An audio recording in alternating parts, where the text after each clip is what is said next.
Long before modern faiths took shape, the world was a battlefield of gods.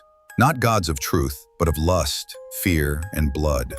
From thunder gods to fertility idols, entire civilizations bowed to demons in disguise.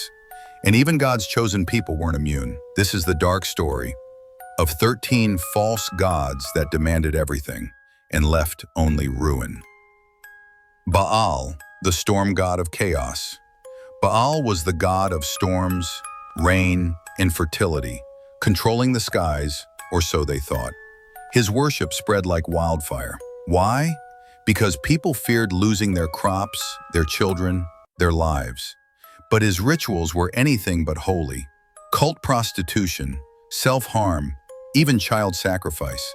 That's why Elijah stood on Mount Carmel, to expose the storm god as a fraud, and fire from heaven answered. Asherah, the mother of lust.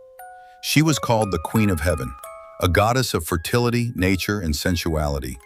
Asherah poles dotted mountaintops and sacred groves, but her worship was built on sin, sexual rituals, manipulation, and false power. King Manasseh even brought her idol into God's own temple. It was idolatry dressed in nature's clothing, but underneath, it was rot. Molech, the god of fire and death. Molech was a god that demanded the unthinkable: child sacrifice, a bronze statue with a furnace in its chest. Babies were placed in its arms as drums drowned the screams. Even Israel's kings, like Ahaz, fell to this horror. But God warned, "This never even entered my heart." Dagon, the fallen fish god. Dagon, the fish god of the Philistines. Half man, half fish, protector of grain and pride of cities like Ashdod.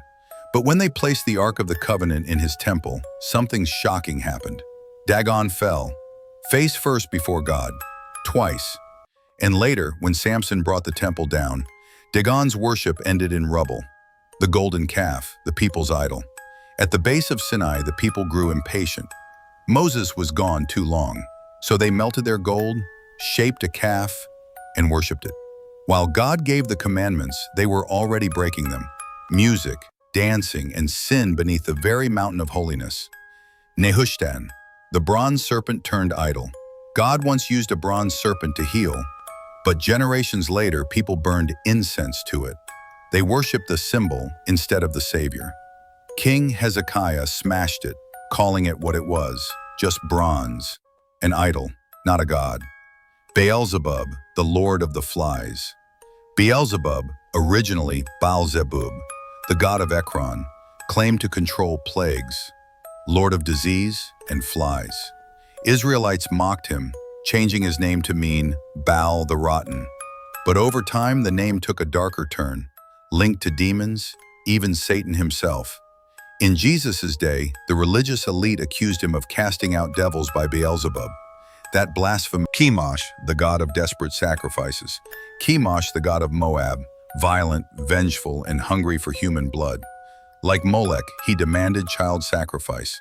In desperation, the Moabite king once slaughtered his own son on a city wall.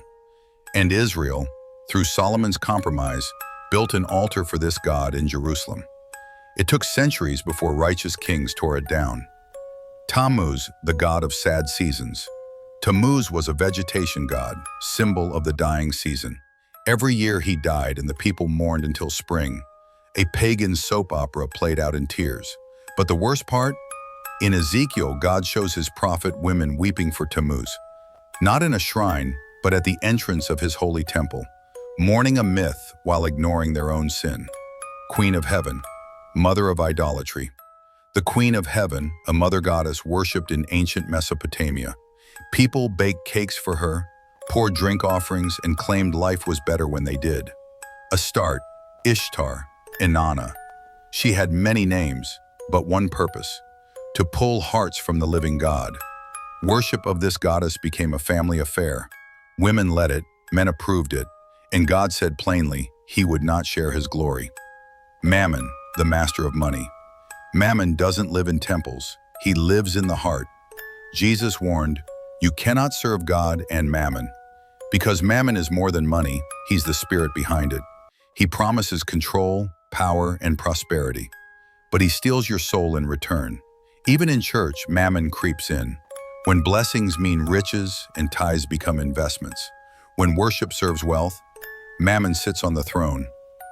Baal, the fallen king of Babylon. Baal, also known as Marduk, the god of Babylon, conqueror of chaos in myth. To the world, he represented power and order, but in the Bible, he becomes a burden. Isaiah declares, "Baal bows down, your idols are heavy loads." When Babylon falls, so does Baal, carried off like luggage. Unlike the living God who carries his people, Baal had to be carried by his. You should know, idols fall, kingdoms crumble, but the Lord remains. The God of Israel, the Savior of the world, he alone is worthy. No statue, no false promise, no golden god can take his place. He carries us, he speaks truth, and he alone deserves our worship.